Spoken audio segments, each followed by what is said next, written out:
Hello and welcome to another edition of Crypto with Chingas. My name is Chingas. Today we're going to be talking about popular crypto acronyms. These are things that you are going to be hearing as you enter the crypto world. So let's do this.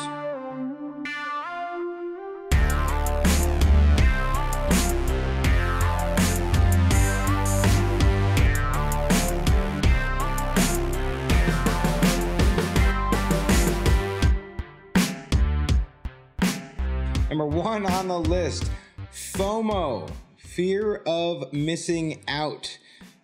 Typically, you'll see this mentioned in threads on Twitter when you see a certain coin is pumping, its levels are increasing, it's becoming more and more valuable by the second, and you don't want to miss out on the trade, so you FOMO in. Next up on the list, FUD. This is fear, uncertainty, and doubt.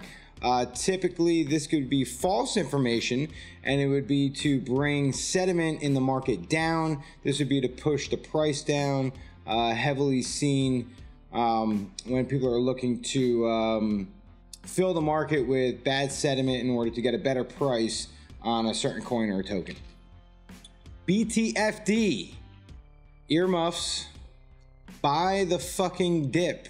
Traditionally in crypto markets, what we've seen is you'll have a coin price drop pretty low. This will be the dip, but they typically retrace back up. So they'll get to that level that they started from and then maybe even make a new all-time high. So the idea is to buy the fucking dip.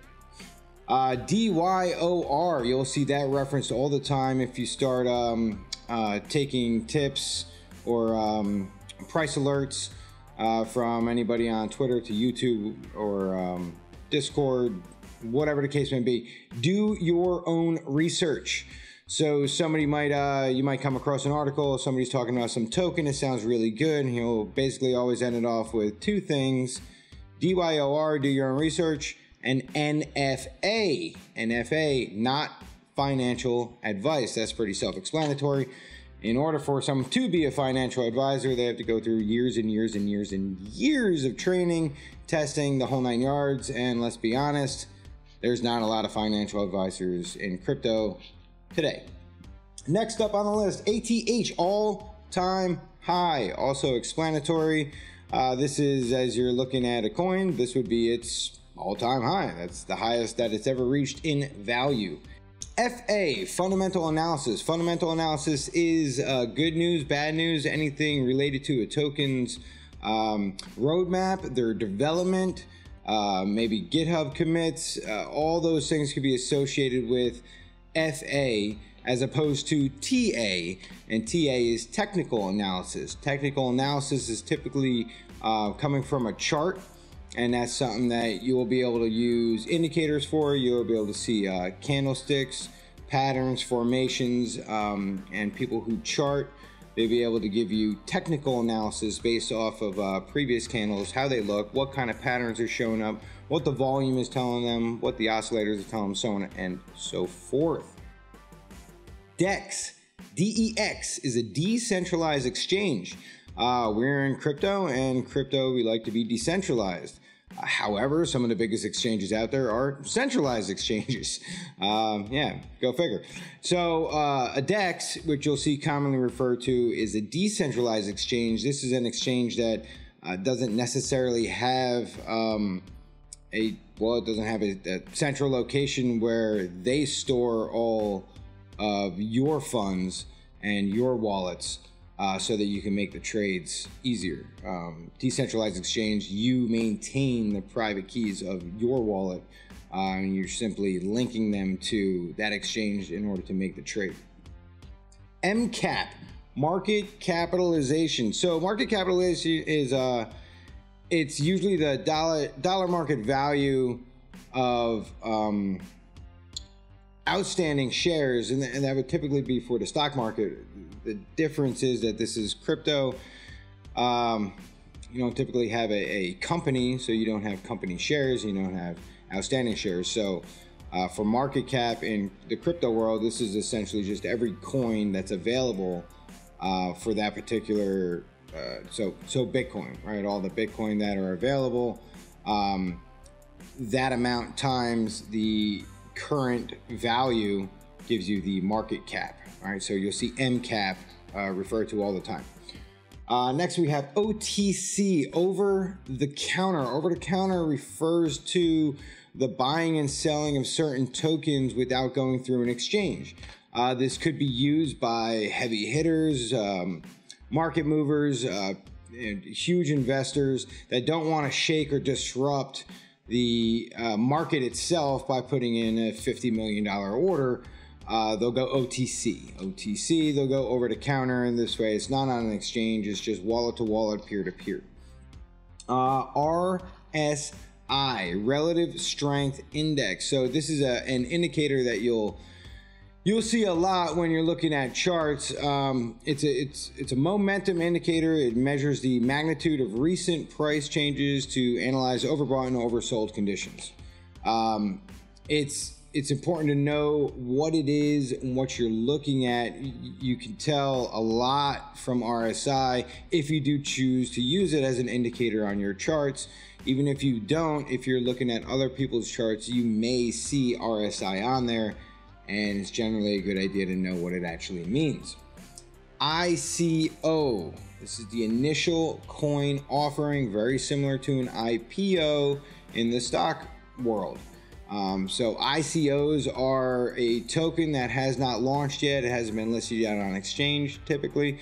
So you'll see ICOs that are looking to raise money. They're looking to raise capital in order to get their idea, get their platform, get the development stages underway, so that people can invest into them and they could become a listed token or a utilized token down the road. The next two are a little bit more complex. We could do videos just on those, so I'll just very briefly cover what they are. POW is proof of work. POS is proof of stake. Proof of work refers to the consensus and the validation of what's going on to the actual chain itself. It's used through Hashcash, which is it's just a way to validate that information. Proof of stake is same results. You're validating what's on the chain. The difference is that you're you're not necessarily mining, you're staking your coins. So you're putting X amount of those coins locked up in a wallet so that you could be a validator, right? So you have mining and you have forging. That's sort of how that works. DAPPs, DAPPs, these are decentralized applications. These are applications to be built on top of chains that are decentralized chains.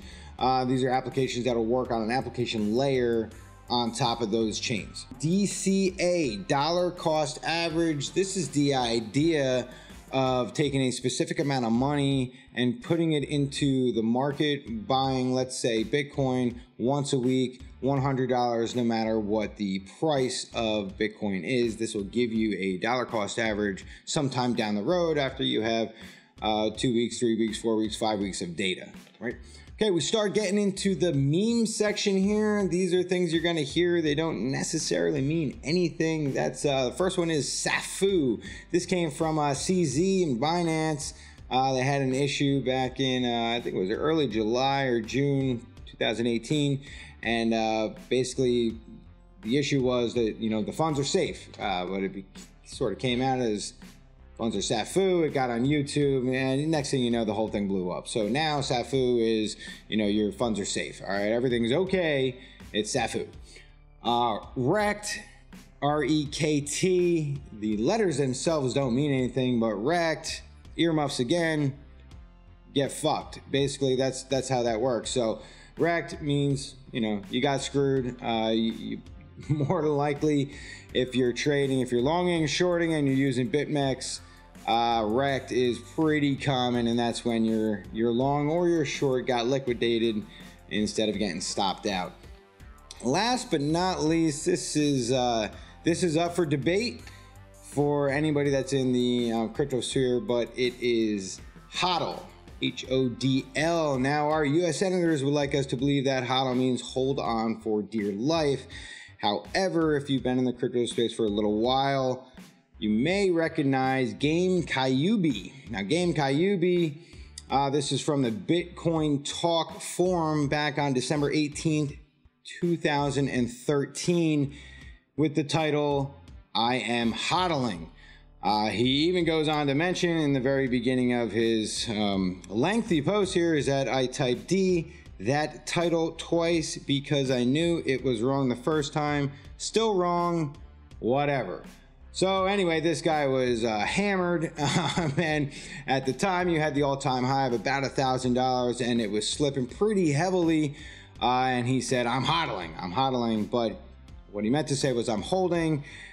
This December 18, 2013, 10:03 a.m. This is how the world works today. At 10:14 a.m., a mere 11 minutes later, it was already a meme. I am HODLing. So take it any way you want. Either it's hold on for dear life or it's a meme from 2013. Doesn't make any difference. Hold on for dear life is still exactly what this guy was doing. He was trying to hold through the blood. And there you have it. Those are some of the most common acronyms that you're going to be hearing in the crypto world. So get familiar with them. This way you know what people are talking about when they write in short text on Twitter, and you got a better idea on what's going on. All right, so thank you for watching. Appreciate it as always. Again, blah, blah, blah. There'll be more and more videos like this coming down the road, so make sure you subscribe and like. Share it with your friends. That's the whole point of trying to build a community. And happy trading. All right.